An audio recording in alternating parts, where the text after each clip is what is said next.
ni jambo la kiibada, linahitaji nia ili likubalike mbele ya Allah subhanahu wa ta'ala, lazima tunuie.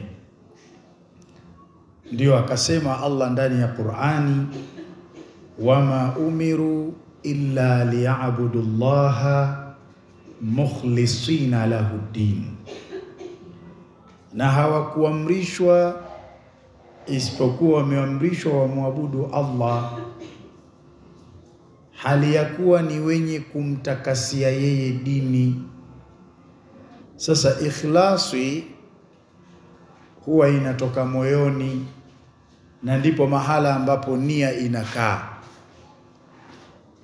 Kwa hiyo nia katika ibada ni mambo muhimu, na hii ni kwa kuzingatia kwamba dua ni ibada, kama alivyosema Mtume sallallahu alayhi wasallam, ad-du'a huwa al-ibada, dua ndio ibada yenyewe. Na katika maelezo mengine Mtume akasema ad-du'a mukhul ibada, dua ndio ubongo wa ibada. Na kwa kuwa Mwenyezi Mungu kaamrisha tumuombe, na Mwenyezi Mungu Subhanahu wa Ta'ala hawezi kuamrisha jambo ila litakuwa ni ibada. Aliposema ud'uni astajibu lakum, niombeni nitakujibuni. Innal ladhina yastakbiruna an ibadati sayadkhuluna jahannama dakhirin, hakika wale wanaofanya kibri kunako ibada yangu wataingia katika moto wa jahannam hali ya kuwa ni wenye kuishi milele. Kwa hiyo ibada tunayokwenda kuifanya kesho kutwa ni ibada inayohitaji nia. Na kwa nini tumeanza siku ya Alhamisi? Kwa ajili ya kukokoteza. Mtu anayeanza kunuia mapema ni tofauti na yule atakayeanzia karibu, kwa ushahidi kwamba thawabu za anayetoka mbali kwenda kuhiji ni nyingi kuliko zile thawabu za yule anayeanzia karibu pale pale. Ni kama vile thawabu za yule anayekwenda msikitini, akianzia mbali na thawabu zinaanza kuandikwa pale pale kwa kila hatua. Kwa hiyo hata wewe utakayeanza kuikokoteza nia leo siku ya Alhamisi, na Ijumaa ukaileta, huenda na Jumamosi na Jumapili ukamalizia, jambo lako linakuwa ni muadabu kweli kweli kuliko yule atakayengojea siku ya Jumapili. Na nia hii tunaiweka kwenye mnyama tuliomuandaa, kwa sababu nyinyi wenyewe mmemchangia, lakini kwa nia kwamba yule mnyama atachinjwa kwa ajili ya Allah, na nyama yake itakuwa ni kitoweo kwa wenye kuhitaji, mayatima, mafakiri, wajane. Na ninyi mnajua tunao mchele ambao tuliufanyia dua hapa, ndio utakaoenda na kitoweo hiki. Na siku za nyuma nimekuelezeni manabii wa Mwenyezi Mungu Subhanahu wa Ta'ala walipokuwa wakifikwa na mambo mazito, maombi yao walikuwa wakiambatanisha na ibada ya kuchinja. Na Mwenyezi Mungu akasema ndani ya Qur'ani, fasalli li rabbika wanhar inna shani'aka huwal abtar, basi swali na uchinje kwa jina la Mola wako au kwa ajili ya Mola wako, hakika adui yako ndiye atakayekatikiwa na kheri. Katika maelezo haya Mwenyezi Mungu Subhanahu wa Ta'ala tunajifunza ya kwamba vitu viwili vina uwezo wa kumwangamiza adui, lakini pia vina uwezo wa kuangamiza uadui. Kitu cha kwanza ni swala, na kitu cha pili ni ibada ya kuchinja. Inamwangamiza adui, lakini vile vile ina uwezo wa kuangamiza uadui. Ndio maana bwana mkubwa Salahul Ayyubu, wakati anapigana vita vya kuikomboa Baitul Maqdis, kama kesho ndio vita yenyewe, usiku alikuwa akikagua askari wake, anazunguka kwenye mahema yao. Anapolipitia hema la watu wamesimama usiku wanaswali, alikuwa akisema min huna ta'atil izza, kupitia watu hawa itakuwa ni sababu ya sisi kupata ushindi kesho, kwa sababu hawa hawajalala, wamesimama wanaswali. Lakini anapolipitia hema la watu wamelala wanakoroma, anasema min huna ta'atil hazima, kesho kama tutashindwa basi sababu itakuwa ni hawa watu hawa, kwa sababu wamelala, hawakusimama kuswali kwa ajili ya kumwabudu Allah subhanahu wa ta'ala. Nini tunachojifunza? Tunajifunza fasalli li rabbika wanhar inna shani'aka huwal abtar. Basi swali na uchinje kwa jina la Mola wako, hakika adui yako ndiye atakayekatikiwa na kheri. Ukiswali, swala inamuangamiza adui. Ukiswali, swala inaangamiza uadui. Lakini hebu tuje kwenye swala pia la kuchinja. Nyinyi wenyewe mwajua Ibrahimu aliishi mpaka miaka 80 na bila kupata mtoto, lakini aliwahi kuchinja ngamia wengi, kachinja ng'ombe wengi, kachinja mbuzi wengi, mpaka watu wakashangaa kwa wingi wa vichinjwa. Akawaambia, hii kwangu mimi si chochote wala si lolote. Ningelikuwa nina mtoto wa kiume mimi, nilikuwa na uwezo wa kumchinja na nikajikurubisha kwa kitendo hicho mbele ya Allah. Baada ya kutamka maneno haya, kisa ni kirefu, Ibrahimu akapewa mtoto na Allah. Na kweli ile azma ya kutaka kumchinja ataka kuitekeleza, lakini Allah subhanahu wa ta'ala kamuonea huruma, akamuondolea mtihani ule, akaletwa kondoo akachinjwa, hali ya kuwa ni fidia. Lakini Nabiullah Ibrahimu amepewa mtoto, huko nyuma alifanya ibada ya kuchinja, ndio akasema rabbi habili minas salihin, Mola wangu nipe mtoto miongoni mwa waja wema.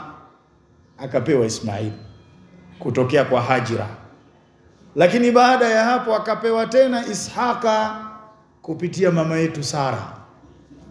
Ishaka akamzaa Yakobo na Esau. Yakobo akaja kuzaa kizazi cha Bani Israeli. Kwa hii ndio ilikuwa kawaida ya mitume, wanapokuwa wana mambo mazito yamewafika, maombi yao walikuwa wakiambatanisha na kuchinja.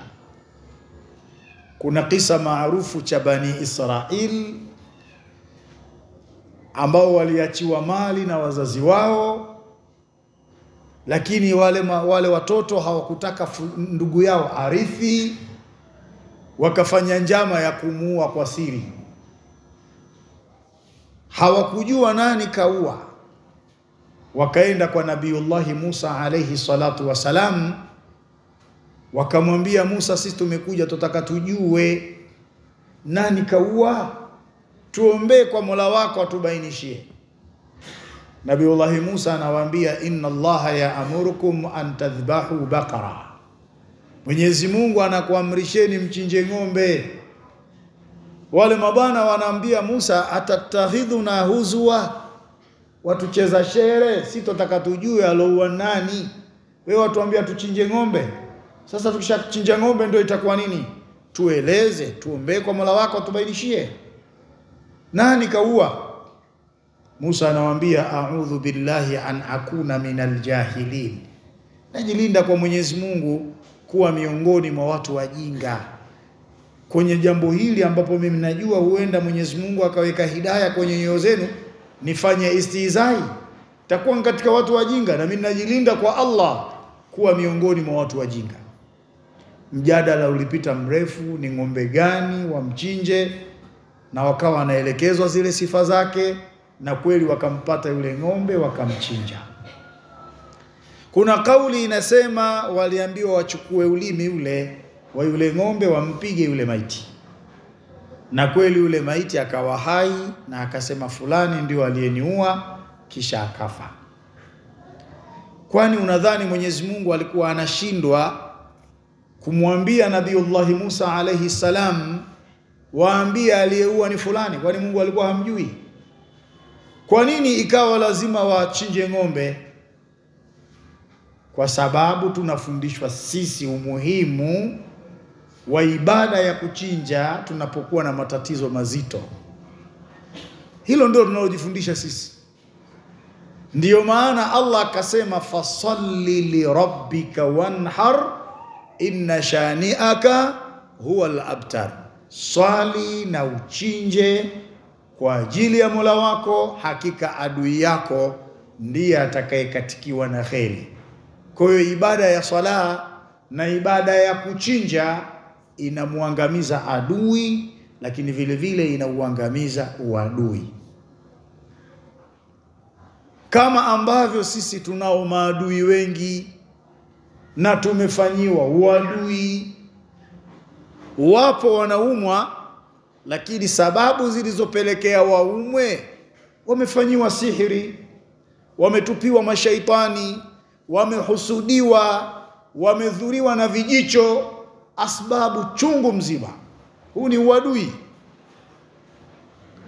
Fasalli li rabbika wanhar, swali na uchinje kwa ajili ya Mola wako, inna shani'aka huwa al-abtar. Na hili ndilo ambalo sasa tunaanza kulifanya leo. Tunakokoteza nia zetu kwa mnyama aliyopo, tukielekea Jumapili ya kesho kutwa katika dua yetu kubwa, dua ya al-wiqaya, ambapo tutatawasali kwa Mwenyezi Mungu Subhanahu wa Ta'ala kupitia asma'u ahli al-badri, majina ya wale maswahaba 313 waliopigana vita vya Badri. Sasa tunanuia vipi? Hawa wanyama tumewanunua kwa fedha yetu. Ni kwamba tulipeana wafku, maandishi maalum ambayo unayakunja vizuri, unafunga kwenye mkono wako wa kulia. Kifunga kwenye kitambaa ndio ukafunga, itakuwa ni bora zaidi. Imeandikwa Suratul Kauthar, imeandikwa inna a'tainaka al-kauthar fasalli li rabbika wanhar inna shani'aka huwa al-abtar.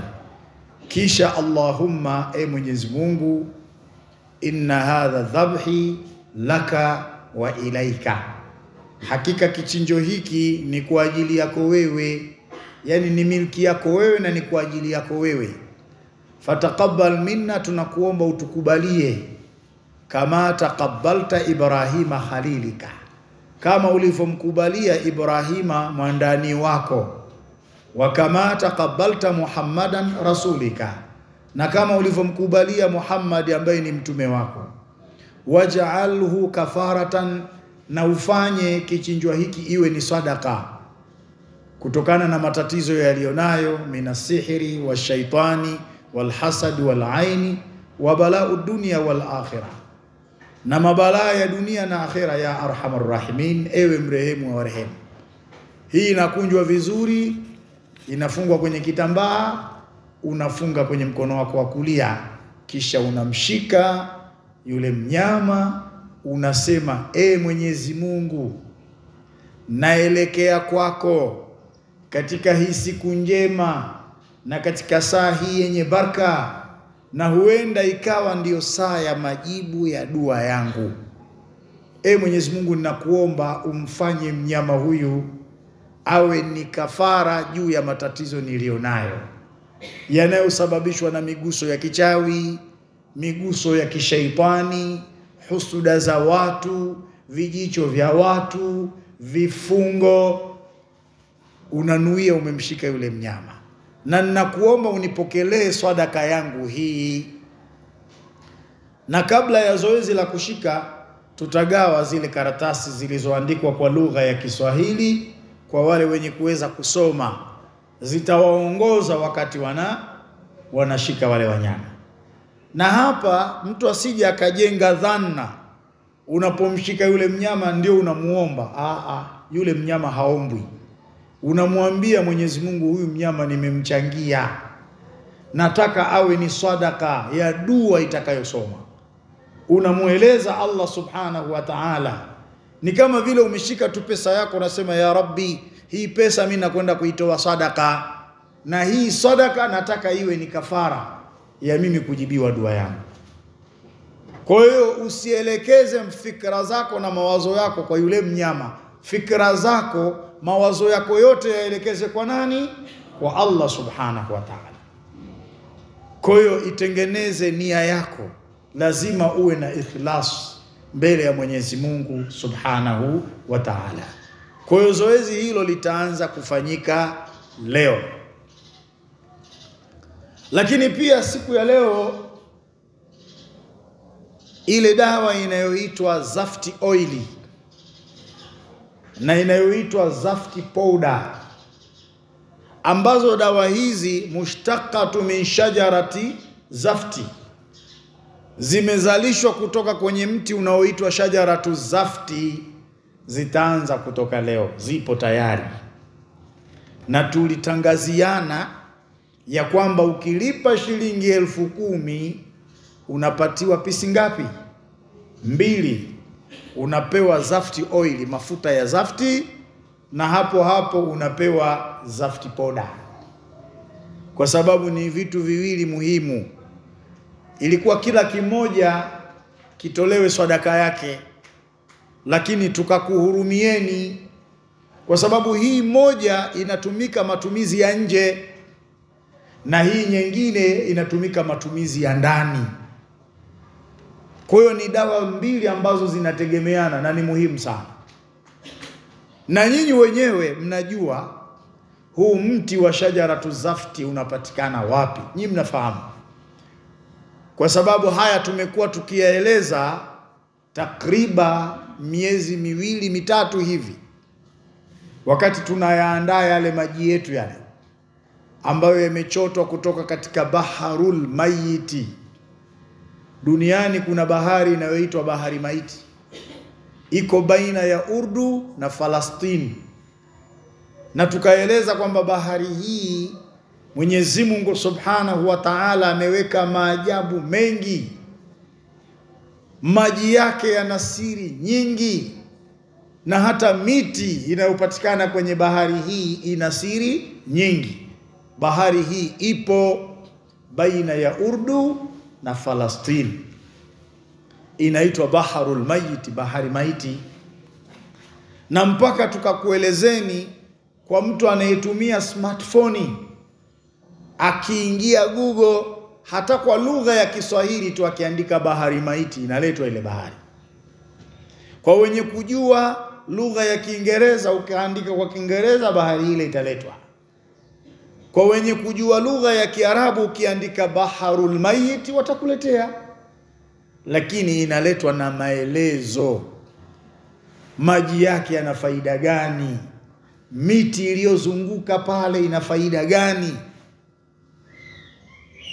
Na tulieleza kwamba bahari hii ina majina mengi, na tukasema sababu iliyopelekea bahari hii kuitwa majina mengi ni kwa sababu ya maji yake na miti yake, namna ilivyo na weledi katika utendaji kazi wake, na hasa ikitumika vizuri kupambana na nguvu za giza. Tulielekeza. Sasa miongoni mwa majina ya bahari hii inaitwa Baharu Shajarati Zafti, ni bahari ya shajaratu azafti. Kwa nini imeitwa hivyo? Kwa sababu pembezoni mwa hii bahari kuna ashjaru zafti, kuna ile miti ya zafti. Cha ajabu mahala pale huwa kunatokea kimbunga, lakini ile miti huwa haikatiki. Pamoja na ukali wa kimbunga, miti ipo tu, lakini huwa linakuja tetemeko. Likishakuja tetemeko lile ndio miti ukatika na haianguki mahala pengine isipokuwa huangukia kwenye bahari ile. Na watalii wanapokwenda kuoga kwenye yale maji, kwa sababu ya faida ya yale maji, huwa hawakubali mpaka waichukue ile miti, na wakishaichukua ile miti wanaifanya kuwa ni bidhaa ambayo ni aghla thamani yake ni ya juu kweli kweli. Hii miti kwa uchunguzi wa wataalamu ina uwezo mkubwa wa kupambana na nguvu za giza. Sasa tulipoipata sisi, ili tuweze kupata mafuta yake, miti yake na magome yake na matawi vilikaushwa vizuri, tukaweza kuvisaga kwa kuvichanganya vizuri kabisa, tukapata kitu kinachoitwa zafti poda ambayo utapewa leo. Lakini sehemu ya ule unga wa shajaratu zafti tulichukua mafuta ya zaituni ambayo ni original, sio haya mnaouziwa dukani haya 7,000 12,000, ni mafuta original ya zaituni. Pia tukachukua mafuta ya tin na ndani yake tukaweka khardal, tukachukua na mafuta ya mnyonyo. Kuna takriba kama aina 7 hivi za mafuta, tukaweka na ule unga unaotokana na shajaratu zafti. Yale mafuta yakapikwa kwenye ule unga wa shajaratu zafti, kisha yakachujwa vizuri, yakawekwa kwenye package. Mafuta yale yanaitwa zafti oil. Kwa hiyo unakuwa umepata zaituni, khardal, tini, mnyonyo, unakuwa umepata na rose water kidogo ipo ndani na miski mafuta yake ya ndani, lakini kwa mchanganyiko wa ule unga unaotokana na shajaratu zafti. Ndio maana mafuta haya yakaitwa zafti oil. Haya yanatumika nje ya mwili. Kwa hiyo unapata pisi mbili, unapata zafti poda, lakini vile vile unapata zafti oil. Na nikuelezeni kitu kimoja, dua hizi zina nafasi yake kubwa tu, na wala usije ukadharau dua, kwa sababu tunaambiwa ad-du'a yanfa'u mimma nazala. Dua ina msaada mkubwa wa kuliondosha lile balaa lililokushukia, iwe ni maradhi, ugumu katika mali, ugumu katika biashara, ugumu katika ndoa, ugumu katika kizazi. Sasa dua ina uwezo mkubwa wa kuondosha hilo balaa. Lakini Mtume asema wa mimma lam yanzil, lakini dua vile vile ina uwezo wa kulizuia lile balaa ambalo halijashuka ili lisishuke.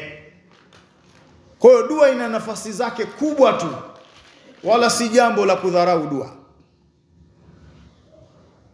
Ina nafasi kubwa sana, lakini dawa pia zina umuhimu mkubwa. Ukiambiwa ununue dawa zina umuhimu mkubwa. Mara zote nimekuwa nikikupeni kile kisa cha Nabiyullah Yunus alayhi salatu wassalam, alipomezwa na chewa, alipotemwa ufukweni, kilichomsaidia ni dhikri, dua. La ilaha illa anta subhanaka inni kuntu minadh-dhalimin. Lakini kule ufukweni sasa ameshanusurika, katoka akiwa mgonjwa.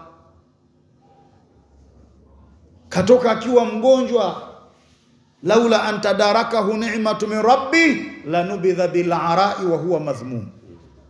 Katoka akiwa mgonjwa, Allah amemuoteshea mti wa yaqtin, kuonyesha kwamba dawa pia zina nafasi zake. Sasa mtu asije kudharau dawa hata mara moja. Sasa mafuta haya kwa namna ambavyo tulivyoyachanganya ni mujarrab, tumefanyia majaribio. Maana kuna mtu mwingine akisikia lugha ya mujarrabu hajui. Mujarrabu ni kitu kilichofanyiwa majaribio. Hakuyatumia mwenye sihiri ilibatilika. Hakuyatumia mwenye mashaitani, Allah alimuondoshea mashaitani. Hakuyatumia mwenye hasadi na mwenye vijicho, husura na vijicho viliondoka. Na mtu asikuambie hasadi ni kitu kibaya, tena ile hasadi inayoambatana na kijicho.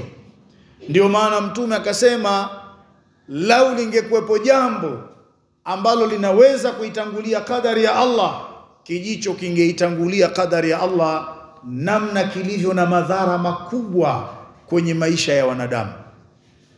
Sasa mafuta haya yana uwezo wa kuondosha hasadi na vijicho biidhnillahi tabaraka wa taala. Ni mafuta ya nuru haya, yana uwezo wa kutia nuru kwenye mwili wako na kurejesha mvuto. Ni mafuta ambayo yana uwezo wa kuondosha sihru nafithi, ule uchawi wa kupuliza, ule uchawi hatari kabisa. Mwenyezi Mungu anasema, wa min sharri hasidin idha hasada, na kule mwanzo akasema, wa min sharri nafathati fil uqadi wa min sharri hasidin idha hasada. Jilindeni kutokana na shari ya wale wenye kupuliza kwenye vifundo. Ni wachawi, wanafanya uchawi wa kupuliza. Lakini akasema, wa min sharri hasidin idha hasada, jilindeni na ubaya wa hasidi pale anapofanya husda. Kwa hiyo yana uwezo mafuta haya biidhnillahi tabaraka taala kuondosha sihru nafithi, kuondosha sihru uqadi. Ikiwa umefungwa katika afya, umefungwa katika mali, umefungwa katika biashara, umefungwa katika ndoa na kadhalika, Zafti Oil tunaanza kuitoa leo, na tuna pisi 200 tu, na mpaka sasa watu waliojiandikisha kushiriki dua ya Ahlul Badri ni watu 500, na wanaendelea kujiandikisha. Kwa hiyo kwenye watu 500, ikiwa watataka wote Zafti Oil na Zafti Poda, ina maana hawatopata, kwa sababu ziko pisi 200. Sasa tumekadiria hivyo kwa sababu watu 500 wote huenda wasitake wote. Kwa hiyo katika 500 wanaweza wakatokea 200 ndio wakachukua. Sasa ikiwa watataka wote, na wewe ni mtu wa kuchelewa mpaka siku ya Jumapili, unaweza ukamkuta mwana si wako. Ni malighafi ziko kwa uchache sana zimekuja. Kwa hiyo kama unaweza kuanza kuchukua leo, una uwezo huo, anza kuchukua leo Zafti Oil. Baada ya kuwa umepiga wikaya, siku ya kesho kutwa unaendelea kutumia Zafti Oil. Unaondosha manyoka kwenye nyumba yako, katika eneo lako la biashara, kabla ya kuliwekea wikaya, kinga. Na kabla ya kujiwekea kinga we mwenyewe, unaondosha manyoka katika mwili wako kupitia Zafti Oil na kupitia Zafti Poda. Sasa hii Zafti Poda ni ya kunywewa, kwa sababu yapo matatizo yanayokaa ndani ya mwili, kwenye damu yanakaa matatizo. Mtume anasema, inna shaitana yajri minal insani majra dami, hakika shetani amepewa uwezo wa kuingia katika mwili wa mwanadamu na kuanza kutembea kupitia njia za damu. Yapo matatizo yanayokaa kwenye damu, kwa lazima utumie dawa ya kunywa iingie kwenye mfumo wa damu, ikapambane na sihiri, ikapambane na mashaitani wa kijini. Na ndio maana mwanawachuoni, na huyu ni katika Ali Baiti Rasulillah, ni mtoto wa al-Imam al-Hussein, anaitwa Zainul Abidin. Yeye aliwafundisha wafuasi wake namna ya kutoa uchawi ulioko kwenye damu, namna ya kuwatoa mashaitani walioko kwenye damu, namna ya kutoa hasadi na vijicho vilivyoko kwenye damu, kwa kutumia hijama, njia ya hijama. Wakati ule unapigwa hijama, umekwisha chanjwa, vile vikombe vinavuta ile damu, unasema Allahumma inni u'idhuhu, Mwenyezi Mungu, hakika mimi ninamlinda huyu bwana, minas sihri washaitani walhasadi walaini fi dami, kutokana na uchawi, mashaitani, hasadi na vijicho vilivyoko kwenye damu. Kumbe uchawi, mashaitani, hasadi na vijicho vinaweza vikakaa kwenye damu. Na ndio maana hii leo tunakuandalia Zafti Poda ya kunywa ikapambane na matatizo yaliyoko kwenye damu. Sasa ni shilingi 10,000 tu, ukilipa utapatiwa pisi zote 2, unapatiwa mafuta yake, lakini vile vile unapatiwa na poda yake. hatukuandaa kwa wingi, tusije tukalaumiana, shekhe bwana mimi sijapata, sintokuwa na cha kukusaidia, kwa sababu mali ghafi zenyewe zinatoka mbali. Sawa, zaituni tunaweza tukapata Tanzania, khardal tukapata Tanzania, tini tukaipata Tanzania, nyonyo tukaupata Tanzania, miski tukaipata Tanzania, lakini ule unga ulopikia mafuta haya hautoki Tanzania. Sasa yakishaisha yameisha, sina la kukudanganya, mimi siwezi nikaenda nikachukua mafuta tupu nikakupa wewe. Kwa hiyo kwa wewe ambaye leo umekuja na shilingi 10,000 yako, utaanza kuyapata mafuta, utazipata zawadi hizi. Na wewe ambaye hujajiandikisha, jiandikishe. Kama ni kwa ajili ya mwili upatiwe chupa zako 2. Na kama ni kwa ajili ya nyumba upatiwe chupa zako 5. Na kama ni kwa ajili ya biashara 5 vile vile, kiwanja unaweza ukajiandikisha kwa ajili ya shamba vile vile.